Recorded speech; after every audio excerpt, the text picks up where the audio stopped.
वो तारीख थी जब अमेरिका और इसराइल ने एक साथ मिलकर ईरान पर हमला किया था, और यह हमला इतना शदीद था कि इसी हमले में एक तरफ जहां ईरान के सुप्रीम लीडर आयतुल्लाह अली खामनई की हलाकत हो गई, वो शहीद हो गए, बल्कि उनके उनके कई साथियों, कई रफका और बल्कि सरबराहान भी कई, जिनकी तादाद 30 से 40 है, उनके बारे में कहा जा रहा है कि उन तमाम लोगों की शहादत हो गई है। लेकिन अब आपको ये बता दें कि वही एक ऐसा दिन था जिस दिन मिनाब शहर में भी एक स्कूल पर, जो बच्चियों का स्कूल था, वहां पर अमेरिका ने बम गिराए थे, अमेरिका और इसराइल ने। हालांकि उसकी तहकीकात अभी जारी है, तो उस पर भी तकरीबन 175 से ज्यादा बच्चियों की और असातिज़ा की मौत हो गई थी। इन सब के बीच एक हफ्ते से ज्यादा का अरसा बीत चुका है, 28 फरवरी से लेकर के अब ये मार्च 7 या 8 तारीख है। लेकिन अब इस वक्त हालात क्या हैं? डोनाल्ड ट्रंप तो ये कह रहे हैं कि अमेरिका का ये दावा है, डोनाल्ड ट्रंप का दावा है कि ईरान की नेवी जो है वो तबाह हो गई, ईरान की एयरफोर्स तबाह हो गई, ईरान की आर्मी तबाह हो गई, ईरान के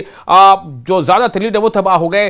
तो इसका मतलब तो ये होगा कि डोनाल्ड ट्रंप कहीं ना कहीं ये कह रहे हैं कि भाई ईरान तो बिल्कुल अब खत्म हो गया है, अब तो बस आप जाएं और अपने हिसाब से ईरान को जो है वहां पर इंतजाम सलाम कर लें, अपने कंट्रोल में ले लें, अपने अंडर में ले लें। लेकिन आपको यह बता दें कि हकीकत इसकी और है।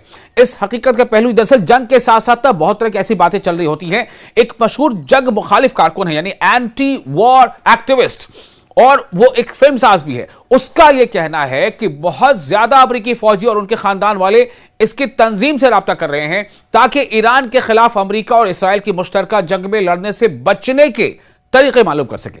अब आप अंदाजा करें कि ये मतलब जो अमेरिकी फौजी हैं या उनके अहले खाना है, वो इस वॉर को ज्वाइन करने से बचने के हीले बहाने तलाश कर रहे हैं। Centre on conscience and war, जिसका नाम है CCW in short, centre on conscience and war के एग्जीक्यूटिव डायरेक्टर माइक ब्रांसर ने हफ्ते के रोज अपने अकाउंट पर कई तरह के पोस्ट लिखे, और उसमें उनका यह दावा है कि न सिर्फ ये कि फौजी एहलकार, बल्कि उनके खानदान, उनके अहले खाना के कई लोग इसलिए राब्ता कर रहे हैं ताकि इन्हें एक तौर तरीका मालूम हो सके, इन्हें हीले बहाने मिल सके, उनको आइडिया मिल सके कैसे वो जंग में जाने से बच सके। और ये कह रहे हैं कि उन्होंने लिखा है कि इनका फोन मुसलसल बज रहा है क्योंकि बहुत से अमेरिकी फौजी उनके मरकज से राब्ता कर रहे हैं ताकि फौजी जारी कार्रवाई में शामिल होने से बच सकें। यह क्या बताता है? यह क्या बताता है? दरअसल आपको देखिए, जिस दिन अमेरिका ने इसराइल और के साथ मिलकर तेहरान पर हमले किए थे, उसके दूसरे ही दिन यानी कि 24 घंटे के अंदर अंदर जैसे ही इस बात की तस्दीक हो गई कि आयतुल्लाह खामनई अब इस दुनिया में नहीं रहे, उनका कत्ल कर दिया गया है, उनका असैसिनेशन हो गया है, और ईरानियों ने उन्हें कहा कि वो शहीद हैं हमारे, वो शहीद हुए, और उसके 24 घंटे के अंदर अंदर ईरान ने इस तरह से हमले किए हैं चौतरफा। तमाम जो मशरिक़ वस्ता में अमरीकी फौजी अड्डे हैं, बेसेस हैं, उनको निशाने पर लिया। नतीजा क्या हुआ? नतीजा ये हुआ कि उसी दिन 6 फौजियों के मारे जाने की खबर सामने आ गई। 6 अमरीकी फौजी मारे गए।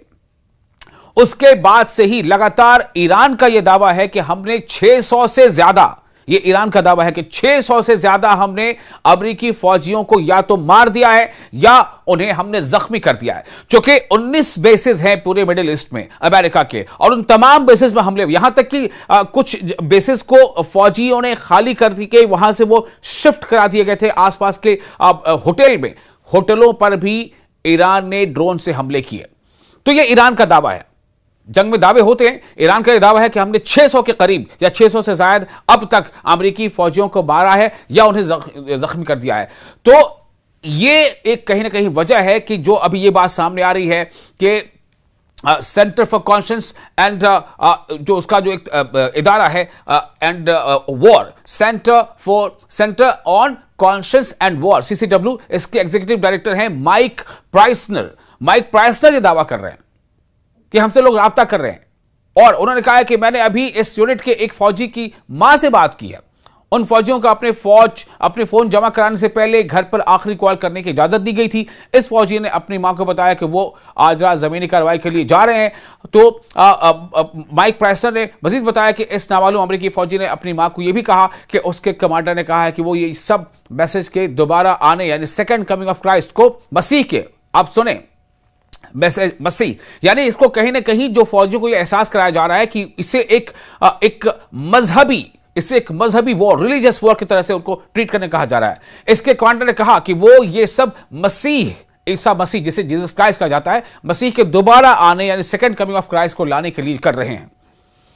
अब आप बताएं, जंग मुखालिफ कारकुन ने यह भी कहा है कि अमेरिकी फौजियों को शुरू में यह नहीं बताया गया था कि उन्हें जंग में भेजा जा रहा है। सबको बताया गया था कि वो सिर्फ तरबियत यानी ट्रेनिंग के लिए ले जाए जा रहे हैं, लेकिन जब हकीकत मालूम हुई तो बहुत देर हो चुकी थी।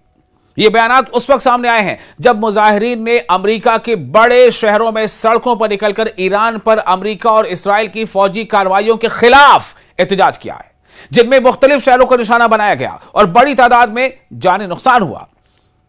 सिएटल के डाउनटाउन में बड़ी तादाद में लोग जमा हुए, जबकि वॉशिंगटन डीसी, न्यूयॉर्क, शिकागो और लॉस एंजलिस में भी हुजूम इकट्ठा हुआ।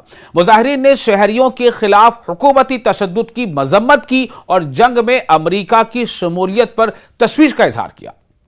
यूनिवर्सिटी ऑफ मैरीलैंड के एक सर्वे के मुताबिक सर्वे में शामिल सिर्फ 21% अमेरिकियों ने, सिर्फ 21%, 21%, ओनली 21% अमेरिकियों ने ईरान के खिलाफ जंग की हिमायत की। अब आप सोचें कि 21% ने जंग की हिमायत की यानी उसके सपोर्ट किया, मतलब क्या हुआ कि 79% यानी लगभग 80%, 79% इसके खिलाफ हैं।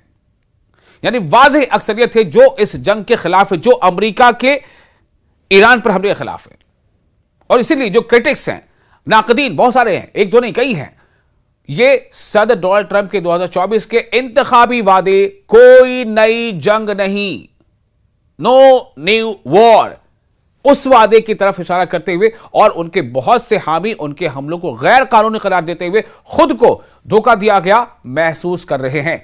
न्यूयॉर्क टाइम्स की हालिया रिपोर्ट के मुताबिक शवाहिद से तस्दीक हुई है कि 28 फरवरी के हमले के दौरान अमेरिका ने जनूबी ईरान के शहर मीनाब में एक लड़कियों के इब्तदाई स्कूल, एलिमेंट्री स्कूल को निशाना बनाया, जिसमें 170 से ज्यादा बच्चियां और कुछ असातिज़ा भी इसमें शामिल थे, वो हलाक हो गई थी।